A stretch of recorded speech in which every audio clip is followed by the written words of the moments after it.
नमस्कार, स्वागत है आपका। मैं हूं आपके साथ गुंजन और आप देख रहे हैं हमारा खास प्रोग्राम विश्लेषण, जहां होता है हर खबर का विश्लेषण। और आज विश्लेषण में बात होगी अखिलेश यादव के जेल गेट मार्च की। पिछले एक महीने में आज तीसरी बार अखिलेश यादव का काफिला जेल के दरवाजे पर था। यहीं से अखिलेश यादव ने संदेश दिया कि सपा नेता और विधायकों पर हो रही कार्रवाई पर वो चुप नहीं बैठने वाले। सोशल मीडिया पर अभद्र टिप्पणी को लेकर दर्ज केस में मनीष अग्रवाल की गिरफ्तारी पर आज समाजवादी पार्टी बेहद आक्रामक दिखाई दी।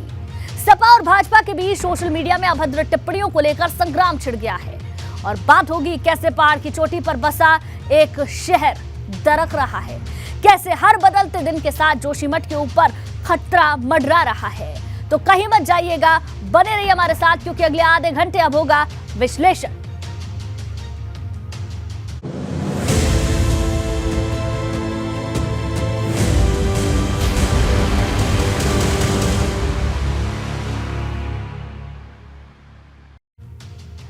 रायबरेली लोकसभा सीट की बिसात पर कांग्रेस और भाजपा में छिड़े अंतिम युद्ध की अब सबसे पहले बात करेंगे। दरअसल योगी सरकार में मंत्री दिनेश प्रताप सिंह ने सोनिया गांधी को अंतरिम अंग्रेज करार दिया है और दावा किया है कि 2024 के लोकसभा चुनाव में यूपी से कांग्रेस का सफाया हो जाएगा। दिनेश प्रताप सिंह के इस बयान पर सियासत में संग्राम छिड़ गया। तो अब इस मामले को लेकर संग्राम छिड़ता हुआ नजर आ रहा है, लेकिन उससे पहले आपको ये रिपोर्ट भी हम आपको दिखाएंगे। लेकिन उससे पहले आपको बता दें कि 2024 के लिए राजभर की मुफ्त वाली योजना क्या है। 2024 के लोकसभा चुनाव से पहले आधी आबादी को गोलबंद करने में जुटे ओम प्रकाश राजभर ने मुफ्त वाला ऐलान किया है। बस्ती में ओम प्रकाश राजभर ने ऐलान किया, अगर उनकी सरकार आई तो घरेलू बिजली मुफ्त होगी। यही नहीं, राजभर ने भाजपा सरकार को बिजली मुफ्त करने का चैलेंज भी दिया।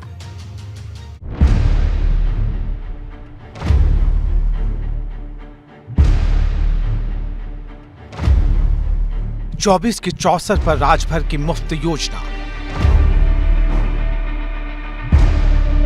आधी आबादी की गोलबंदी की मंडल यात्रा।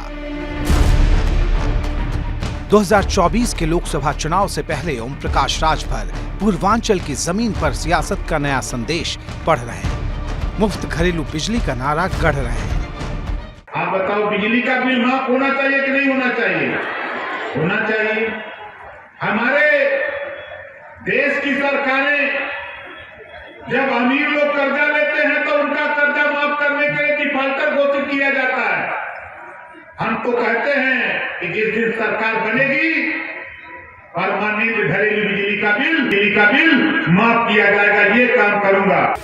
सितंबर से अक्टूबर के बीच सुभाषपा में बगावत के बाद अब ओम प्रकाश राजभर पार्टी को मजबूत करने के लिए आधी आबादी को साधने निकले हैं। इसके लिए सुभाषपा अलग अलग मंडलों में महिला हक अधिकार सम्मेलन आयोजित कर रही, जिसके मंच से ओम प्रकाश राजभर शराबबंदी के मुद्दे पर आधी आबादी को सुभाषपा के पक्ष गोलबंद करने में जुटे हैं। दावा है कि जल्द ही शराबबंदी के मुद्दे पर सरकार को घेरा जाएगा। तैयारी हुई तो शराब बंद कराने के लिए अपन राशन, अपन पानी ले के चली पैदल। सही हम देख रहे हैं चला वाला हम केवल जब सरकार के कैसे न बन सही रही कि सही रही। महिला अधिकारों के साथ ओम प्रकाश राजभर के सुर निकाय चुनाव में पिछड़ा आरक्षण को लेकर भी मुखर है। बस्ती में महिला हक अधिकार सम्मेलन के मंच से ओबीसी आरक्षण के आसरे ओम प्रकाश राजभर ने भाजपा सरकार को निशाने पर लिया। कहा कि सरकार पहले भी ओबीसी आयोग का गठन कर सकती थी, सर्वे करा सकती थी। चाहे 68,000 शिक्षक भर्ती के नियुक्ति का मामला हो, चाहे निकाय चुनाव में आरक्षण का मामला हो, इस मामले पर मैं कहना चाहूंगा कि सरकार ने समय रहते पिछड़ों के आरक्षण की व्यवस्था नहीं किया। आक्रोश में गई सुप्रीम कोर्ट और सुप्रीम कोर्ट ने वही कहा, जाओ पिछड़े समाज के आरक्षण की व्यवस्था करके 3 महीने के अंदर तुम चुनाव करो। दरअसल समाजवादी पार्टी से अलग होने के बाद सुभाषपा अब तक किसी दूसरी पार्टी के साथ गठबंधन का फैसला नहीं कर पाई। ऐसे में राजभर की कोशिश जमीन पर पार्टी की ताकत को बढ़ाने की है। सूबे के बड़े राजनीतिक दलों को ये दिखाने की है कि पूर्वांचल की सियासत में उसकी भूमिका कितनी अहम है। Bureau report, ABP Ganga. और अब बात अखिलेश यादव की जेल संघर्ष यात्रा की। पुलिस ने सोशल मीडिया पर अभद्र टिप्पणी को लेकर सपा मीडिया सेल के हेड मनीष अग्रवाल को गिरफ्तार किया है, जिसे लेकर सपा और भाजपा में आर पार की जंग छिड़ गई है।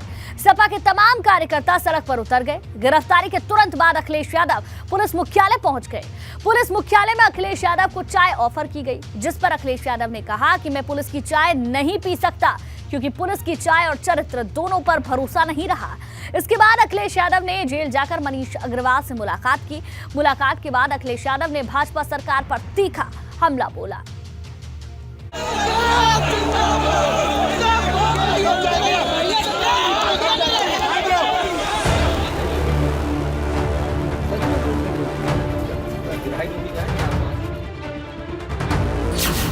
अखिलेश यादव का नेता बचाओ अभियान।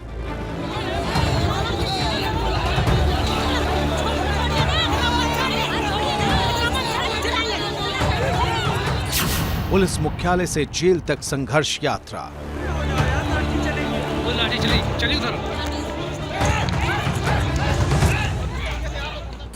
पुलिस की चाय और चरित्र पर संदेह वाली सियासत।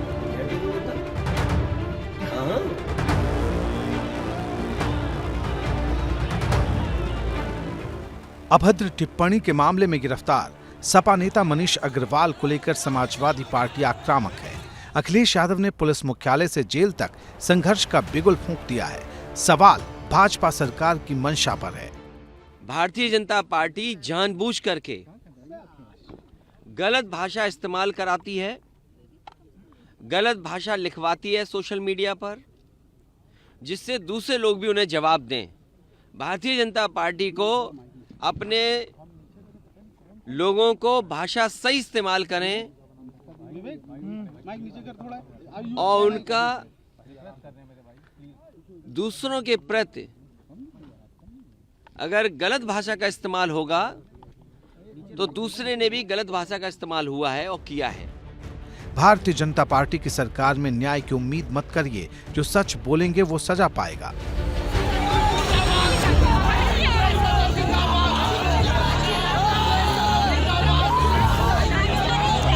मनीष अग्रवाल की गिरफ्तारी के तुरंत बाद अखिलेश यादव, सपा नेता राजेंद्र चौधरी, प्रदेश अध्यक्ष नरेश उत्तम पटेल के साथ पुलिस मुख्यालय पहुंचे।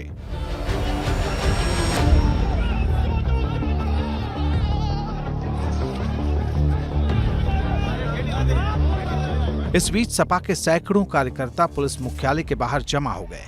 कार्यकर्ताओं ने पुलिस और योगी सरकार के खिलाफ जमकर नारेबाजी की। धक्का मुक्की और बैरिकेडिंग को तोड़ने की तस्वीरें भी सामने आई, जिस पर पुलिस को बल प्रयोग करना पड़ा। पार्टी के विधायक भी साथ जा रहे हैं। यानी जिस तरह से ये गिरफ्तारी हुई, उसके बाद खुद अखिलेश यादव सीधे पुलिस मुख्यालय पहुंचे। तकरीबन 2.5 घंटे तक रहे। ऐसे में तमाम सारे कार्यकर्ता पहुंच गए थे पुलिस मुख्यालय पर और कहीं न कहीं धरना देने लगे थे यही पुलिस मुख्यालय के बाहर। छुट्टी का दिन होने की वजह से पुलिस मुख्यालय में अखिलेश यादव को अधिकारियों से मुलाकात के लिए इंतजार करना पड़ा। इस दौरान पुलिस कर्मचारियों ने अखिलेश यादव को चाय ऑफर की तो उस पर अखिलेश का गुस्सा फूट पड़ा। अखिलेश ने साफ लफ्जों में पुलिस की चाय और चरित्र पर संदेह जता दिया। विकास अगर खुल गया हो, कोई जगह खुल गई तो चाय ना बाहर से आने नहीं पिएंगे चाय। यहाँ की चाय नहीं पिएंगे, बाहर की पिएंगे, या हम अपनी लाएंगे तब आपका ले लेंगे। प्लास्टिक का जो होगा हम नहीं पी सकते। जहर दे दोगे तब? हाँ नहीं, हमें भरोसा नहीं है, सच में भरोसा नहीं है मुझे। हम बाहर से मंगा लेंगे चाहे, आप भी पीजिए हम भी पीजिए, आप अपनी पीजिए हम अपनी पीजिए। पुलिस मुख्यालय में अधिकारियों से मुलाकात के बाद अखिलेश यादव का काफिला सीधे गोसाईगंज जेल की तरफ मुड़ गया। अखिलेश यादव ने जेल में सपा के मीडिया सेल के हेड मनीष अग्रवाल से मुलाकात की। मुलाकात के बाद अखिलेश यादव ने भाजपा और पुलिस पर चुभने वाला वार किया। पुलिस प्रशासन से लेकर के सब भारतीय जनता पार्टी के कार्यकर्ता बन के काम कर रहे हैं। उन्हें नियम, कानून, न्याय से दूर दूर का कोई रिश्ता नहीं है। मनीष अग्रवाल की गिरफ्तारी ने भाजपा और सपा के बीच टकराव को और भी बढ़ा दिया है। अखिलेश यादव के चुभने वाले आरोपों पर भाजपा सरकार में कैबिनेट मंत्री सूर्य प्रताप शाही ने तीखा प्रहार किया है। सूर्य प्रताप शाही ने कहा कि राजनीतिक फायदा उठाने के लिए सपा इस मामले को तूल दे रही है। उन्हें अनावश्यक दबाव बनाए जाने की जगह पर अपना तथ्यों के बारे में उनको जानकारी करना चाहिए था। और वो हमारे पूर्व मुख्यमंत्री रहे हैं, सम्मानजनक स्थिति उनकी है। आज की तारीख में वो नेता प्रतिपक्ष की भूमिका में है, तो वो वहीं से फ़ोन करके बातचीत कर सकते थे और उनको सही जानकारी वहाँ से मिल सकती थी। लेकिन ये एक तरीके से किसी मसले को कैसे राजनीतिक तूल दिया जाए, स्लोगन उसको बनाया जाए, इसलिए ये सब प्रयास और ऐसी बातें वो किया करते हैं। बीते वक्त में सपा के कई विधायकों पर कार्रवाई हो चुकी है। ऐसे में अब जबकि सपा के मीडिया सेल को लीड कर रहे मनीष अग्रवाल पर अभद्र टिप्पणी के मामले में एक्शन हुआ है, तो सपा और भाजपा में आर पार की जंग की नौबत है। लखनऊ से अनुभव शुक्ला के साथ bureau report, ABP Ganga. Sapa media cell के हेड मनीष गगन अग्रवाल पर अभद्र टिप्पणी के मामले में 3 केस दर्ज हैं। इनमें से एक केस भाजपा नेता ऋचा राजपूत ने दर्ज कराया है। अब ऋचा राजपूत पर सपा की ओर से अखिलेश यादव और डिंपल यादव पर अभद्र टिप्पणी करने को लेकर केस दर्ज कराया गया है। मतलब अभद्र टिप्पणियों पर सपा और भाजपा में सियासी टकराव एफआईआर संग्राम में बदल चुका है।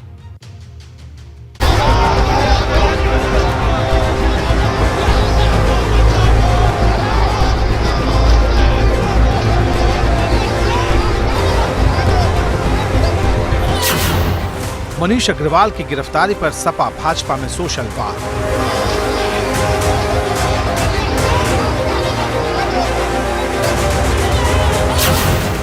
भाजपा की ऋचा राजपूत पर सपा ने दर्ज कराई एफआईआर।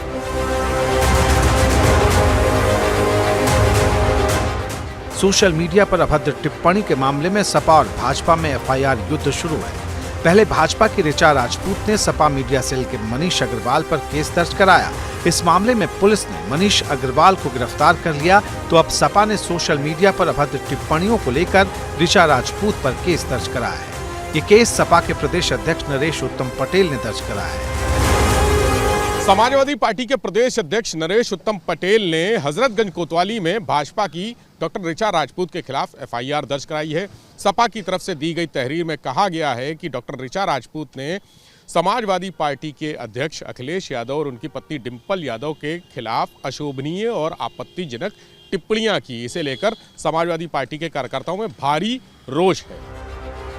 सपा की तरफ से ऋचा राजपूत पर केस दर्ज कराने के साथ ही समाजवादी पार्टी के आधिकारिक ट्विटर हैंडल के जरिए ऋचा राजपूत के आपत्तिजनक ट्वीट भी शेयर किए गए हैं। ऋचा राजपूत के इन्हीं ट्वीट का हवाला देते हुए अखिलेश यादव ने भाजपा को निशाने पर लिया।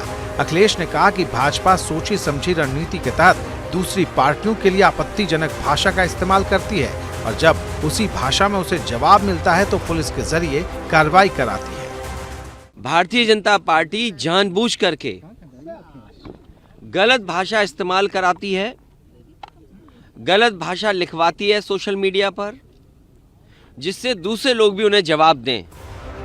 समाजवादी पार्टी मनीष अग्रवाल की गिरफ्तारी पर भाजपा सरकार के साथ पुलिस को भी घेर रही है। आरोप लगा रही है कि सरकार विपक्ष की आवाज को दबाने की कोशिश कर रही है। ये बड़े नेता आजम खान साहब का जिस तरह से उत्पीड़न हुआ, तमाम विधायकों को हुआ, तमाम नेताओं को हुआ, ये सरकार जुल्म के दम पे विपक्ष को दबाना चाहती है। लेकिन सरकार के निपटने समाजवादी पार्टी संघर्ष की कोख से पैदा पार्टी है। समाजवादी पार्टी कार्यकर्ता न दबने वाले हैं, न हटने वाले हैं, न पीछे हटने वाले हैं। हमारा सवाल आज उत्तर प्रदेश की सरकार से, जब हमारे श्रद्धेय नेता मुलायम सिंह यादव जी के ऊपर भारतीय जनता पार्टी के नेता गलत तरीके से कमेंट करते थे, फेसबुक पर लिखते थे, ट्विटर पर लिखते थे, समाजवादी पार्टी के राष्ट्रीय अध्यक्ष आदरणीय अखिलेश यादव जी के लिए आप शब्दों का प्रयोग, कितने गलत तरीके से शब्दों का प्रयोग, अमर्यादित शब्दों का प्रयोग, अमर्यादित टिप्पणी फेसबुक ट्विटर पर किया जाता था, तो भारतीय जनता पार्टी की सरकार की नैतिकता कहां थी? आज जो अधिकारी मुकदमा लिखने में तेजी दिखा रहे हैं, उत्पीड़न करने में, परेशान करने में स्वर्ण कमल हासिल करना चाहते हैं, तब उनकी नैतिकता कहां थी? इस बीच पुलिस ने साफ कर दिया है कि मनीष अग्रवाल की गिरफ्तारी जांच के बाद की गई है और सपा की तरफ से ऋचा राजपूत पर दर्ज केस में भी जांच के बाद कार्रवाई की जाएगी। प्रवक्ताओं के विरुद्ध काफ़ी सारे ऑफेंसिव ट्वीट किए जा रहे थे, जिसमें उनके परिवारजनों के प्रति भी आपत्तिजनक और अभद्र टिप्पणियां की जा रही थी। ऐसी लगातार शिकायतें प्राप्त हो रही थी। इन शिकायतों के पश्चात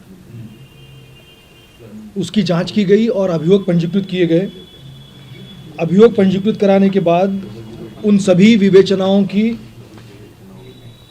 गंभीरता से विवेचना करते हुए इलेक्ट्रॉनिक एविडेंस को इकट्ठा किया गया। सर्विस प्रोवाइडर से सभी जानकारी प्राप्त की गई और तत्पश्चात आज मनीष जगन अग्रवाल जो उस ट्विटर हैंडल को ऑपरेट कर रहे थे, उनके विरुद्ध कार्रवाई की गई है। मतलब साफ है कि जल्द ही पुलिस ऋचा राजपूत पर भी कार्रवाई कर सकती है। इस बीच ऋचा ने सपा पर एक बार फिर बड़ा हमला बोला है। जाहिर है कि सोशल मीडिया पर की जा रही अभद्र टिप्पणियों को लेकर सपा और भाजपा के बीच ये भिड़ंत फिलहाल थमने वाली नहीं है। Bureau report, ABP Ganga. और अब बात उस शहर की जिसके वजूद पर संकट मंडरा रहा है।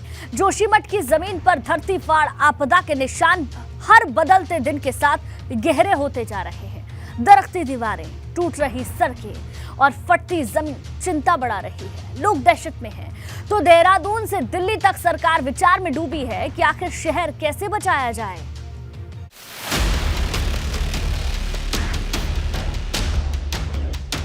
जोशीमठ में फूटा तबाही का फव्वारा,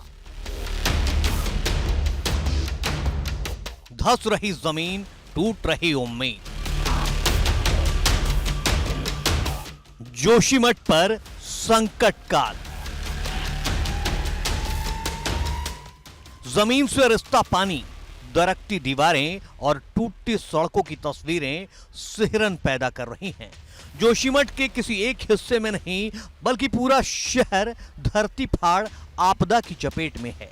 पहाड़ की तलहटी से फूटे फव्वारे स्थानीय लोग ही नहीं बल्कि सरकार के माथे पर चिंता की लकीरें खींचती हैं, क्योंकि कोई नहीं जानता कि मटमैला पानी कहां से आ रहा है और इसके पीछे की वजह क्या है। सांस्कृतिक दृष्टि से एक बहुत महत्वपूर्ण शहर है, सभी लोग इसको जानते हैं। विश्व पटल पर इस शहर की एक अलग पहचान है, लेकिन आज ये शहर इस प्राकृतिक आपदा को झेल रहा है और जो तमाम लोग हैं वो यहाँ से बेघर हो चुके हैं और अब जिन परिवारों में लोग रह भी रहे हैं वहाँ पर भी लगातार पूरी तरीके का ख़तरा है। हम लगातार हर एक परिवार के बीच हैं, लोगों से बातचीत कर रहे हैं, लेकिन लोगों ने साफ तौर पर भी बताया है कि शहर में कुछ हिस्सों पर ज़्यादा दिक्कतें हैं, लेकिन जो कुछ और हिस्से हैं वहाँ पर भी दिक्कतें शुरू हो गई हैं। ऐसे में पूरा शहर ही आपदा की चपेट में आ चुका है, क्योंकि कोई भी इलाका ऐसा नहीं है जहाँ पर अब दरारें नहीं हैं। हालात कितने विकट हैं ये इस बात से समझिए, खेतों में बड़ी बड़ी दरारें हैं, जमीन से पानी रिस रहा है, मकान की दीवारें टूट रही हैं, सड़कें धंस रही हैं, पहाड़ों की ढलान पर बने होटल टेढ़े हो चुके हैं, लोग अपने अपने घर को छोड़ने को मजबूर हो रहे हैं। शहर के हर इलाके से जमीन फटने की तस्वीरें सामने आ रही हैं। जोशीमठ में आदि गुरु शंकराचार्य की तपस्थली में भी बड़ी बड़ी दरारें नजर आ रही हैं, जो धीरे धीरे और चौड़ी होती जा रही हैं। ये दीवार देखिए, ये दीवार इस दीवार पर टच थी लेकिन छोड़ दिया है दीवार को, बीच में पूरा गैप हो गया है और इस तरीके के अब जो दरारें हैं वो यहाँ पर भी देखने को मिल रही है। यानी कि हर दिन जिस तरीके से दरारों का जो हिस्सा है, जो एरिया है वो बढ़ता जा रहा है, जो चिंताजनक है। अगर इधर की तरफ भी देखें तो यहाँ पर भी इसी तरीके की स्थिति है। मैं यहाँ से आपको दिखाता हूँ कि ऊपर देखिए यहाँ पर किस तरीके से यहाँ पर पूरा गैप आ गया है, जो कि बिल्कुल ये आपस में चिपके हुए थे, गैप आ गया है। ये एक बीम है जो बीच से बिल्कुल फट गया है। जोशीमठ में जैसे हालात बने हैं, राज्य सरकार के सामने बड़ा संकट खड़ा हो गया है, क्योंकि मौजूदा वक्त में 600 से ज्यादा घर ऐसे हैं जहां रुकना खतरे से खाली नहीं। रविग्राम में 153, गांधीग्राम में 127, मनोहर बाग में 71, सिंहधार में 52, परसारी में 50, मारवाड़ी में 28, अपर बाजार में 29, लोअर बाजार में 24। घरों के दड़कने के ये आंकड़े लगातार बढ़ रहे हैं। इस बीच जोशीमठ में हालात का जायजा लेने पहुंचे उत्तराखंड मुख्य सचिव सुखबीर सिंह संधू ने कहा, हम दरार बढ़ने के कारणों का पता लगाने की कोशिश कर रहे हैं। अभी तो इसकी जांचें चल रही हैं, बहुत विशेषज्ञों को हमने बुलाया है, काफ़ी विजिट भी कर चुके हैं और एक विशेषज्ञों की टीम भारत सरकार भेज रही है, वो कल सुबह पहुंचेंगे। तो अभी तो इसका कारण पता लगाने की ही कोशिश की जा रही है और साइंटिस्ट सभी लगे हुए हैं, क्योंकि जो भी इसका इलाज होगा वो कारण पता चले उसी के बाद ही होगा। उत्तराखंड के तमाम अधिकारी जोशीमठ में डेरा डाले हुए हैं, तो राज्य सरकार के साथ केंद्र सरकार भी जोशीमठ के हालात पर नजर बनाए हुए हैं। जोशीमठ में पैदा हुए हालातों को लेकर पीएम के प्रधान सचिव पीके मिश्रा की अध्यक्षता में दिल्ली में बैठक हुई। इससे पहले खुद पीएम मोदी ने मुख्यमंत्री धामी को फोन कर हालात की जानकारी ली। माननीय प्रधानमंत्री जी ने दूरभाष पर मुझसे काफ़ी डिटेल में सारी जानकारी ली है कि कितने परिवार उसकी जद में आ रहे हैं, कितना नुकसान हुआ है, किस प्रकार से वहाँ पर पानी निकल रहा है, लोगों के विस्थापन के लिए, लोगों को सुरक्षित स्थानों पर ले जाने के लिए क्या किया गया है, राहत शिविरों में कैसे लोग रह रहे हैं, आगे कैसे उनके पुनर्वास की व्यवस्था होनी है, उन सब पर माननीय प्रधानमंत्री जी ने बहुत विस्तार से चर्चा की है और उन्होंने जोशीमठ को बचाने के लिए हर संभव प्रयास जो भी होगा हर संभव उन्होंने आश्वासन भी दिया है, विश्वास दिया है। माना जा रहा है कि केंद्र सरकार जल्द ही विशेषज्ञों की एक टीम जोशीमठ भेज सकती है। राज्य सरकार की ओर से गठित संयुक्त कमेटी ने भी अपनी रिपोर्ट राज्य सरकार को सौंप दी है। इस रिपोर्ट में कहा गया है कि जोशीमठ शहर जिस चट्टान पर खड़ा है वो खिसक रही है, कई हिस्सों में टूट रही है। तो अभी प्रशासन ने हटाना भी शुरू कर दिया लोगों को। इसके अलावा उनके द्वारा ये कहा गया कि अभी हमको ये जानना पड़ेगा कि पानी की धार आ कहाँ से रही है, तो इसके लिए विस्तृत इक्विपमेंट्स इंस्ट्रूमेंट के साथ हमको वहाँ पर डिटेल जांच करनी पड़ेगी। तो उसके लिए हम नेशनल इंस्टीट्यूट ऑफ हाइड्रोलॉजी को NIH को हमने लिखा है कि अब तत्काल इसमें हाइड्रोलॉजी की पूरी सर्वे करके स्प्रिंग का पूरा मैप तैयार करके और जो वाटर निकल रहे हैं उसका सैंपल, उसका जांच कराकर हमको एक रिपोर्ट दीजिए। मतलब ये कि जोशीमठ शहर पर खतरा बड़ा है जिससे निपटने के लिए अब तक समाधान नहीं खोजा जा सका है। जोशीमठ से ABP गंगा के लिए रवि कैंतुरा की रिपोर्ट। रायबरेली लोकसभा सीट की बिसात पर कांग्रेस और भाजपा में छिड़े अंतिम युद्ध की। दरअसल योगी सरकार में मंत्री दिनेश प्रताप सिंह ने सोनिया गांधी को अंतिम अंग्रेज करार दिया है और दावा किया है कि 2024 के लोकसभा चुनाव में यूपी से कांग्रेस का सफाया हो जाएगा। दिनेश प्रताप सिंह के इस बयान पर सियासत में संग्राम छिड़ गया है।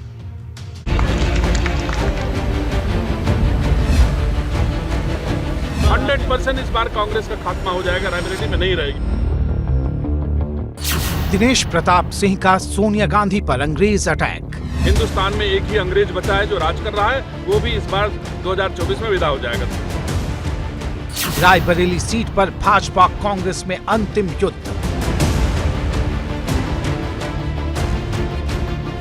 2024 के लोकसभा चुनाव में रायबरेली सीट पर जीत के ख्वाब देख रही भाजपा ने अभी से कांग्रेस पर तीखे हमले करने शुरू कर दिए हैं। कांग्रेस की पूर्व अध्यक्ष सोनिया गांधी की परंपरागत सीट रायबरेली को लेकर योगी सरकार में मंत्री दिनेश प्रताप सिंह का दावा है कि 2024 में यूपी से कांग्रेस का सफाया हो जाएगा। दिनेश प्रताप सिंह ने सोनिया गांधी को आखिरी अंग्रेज करार दिया है। कांग्रेस के वोट से क्या सोनिया गांधी जीती हैं? सोनिया गांधी तो 2019 में ही हारी हैं। अगर जीती है तो समाजवादी पार्टी का वोट, बहुजन समाज पार्टी का वोट, अपना दल कृष्णा पटेल गुट का वोट, इन वोटों से सोनिया गांधी जीती है। न कांग्रेस की बदौलत जीती है, न सोनिया गांधी अपनी बदौलत जीती है, न सोनिया गांधी MP हुई। 100% इस बार कांग्रेस का खात्मा हो जाएगा, रायबरेली में नहीं रहेगी। हिंदुस्तान में एक ही अंग्रेज बचा है जो राज कर रहा है, वो भी इस बार 2024 में विदा हो जाएगा। दरअसल 2019 के लोकसभा चुनाव में भाजपा की तरफ से दिनेश प्रताप सिंह रायबरेली से प्रत्याशी थे। उनका सीधा मुकाबला तब सोनिया गांधी से था। 2019 में सोनिया गांधी को 5,34,918 वोट मिले थे, जबकि भाजपा के दिनेश प्रताप सिंह को 3,67,740 मत मिले थे। सोनिया गांधी ने 1,67,178 वोट से जीत दर्ज की थी। लेकिन एक तथ्य ये भी है कि 2019 के लोकसभा चुनाव में रायबरेली सीट पर सपा और बसपा ने अपने उम्मीदवारों को मैदान में नहीं उतारा था। माना जा रहा है कि 2024 के लोकसभा चुनाव को लेकर भाजपा इन्हीं आंकड़ों से उत्साहित है। हालांकि सोनिया गांधी के लिए दिनेश प्रताप सिंह के मुखमंडल से जो अंग्रेज शब्द निकला है, उससे सियासत का पारा अभी चढ़ने वाला है। क्या ये भाषा योगी आदित्यनाथ की है, ये भाषा देश के प्रधानमंत्री की, ये पहले वो तय कर लें। और इस तरह की विचारधारा भारतीय जनता पार्टी रखती है तो भारतीय जनता पार्टी को जवाब देना चाहिए कि दिनेश प्रताप सिंह सही कह रहे हैं या गलत कह रहे हैं। मगर पूरा देश जानता है, जिसने प्राणों की नौछावर अपने पति को खो दिया हो, और देश जानता, पूरा विश्व जानता है। मगर मैं इस बयान की निंदा करता हूं और भारतीय जनता पार्टी से और देश के प्रधानमंत्री से पूछना चाहता हूं, क्या दिनेश प्रताप सिंह जी ठीक बोल रहे हैं? क्या दिनेश प्रताप सिंह के खिलाफ कार्रवाई होगी और कब कार्रवाई करेगी? साफ है कि दिनेश प्रताप सिंह ने विवाद का जो पन्ना पलटा है, उसमें अभी और कई बयान दर्ज होने बाकी है। Bureau report, ABP Ganga.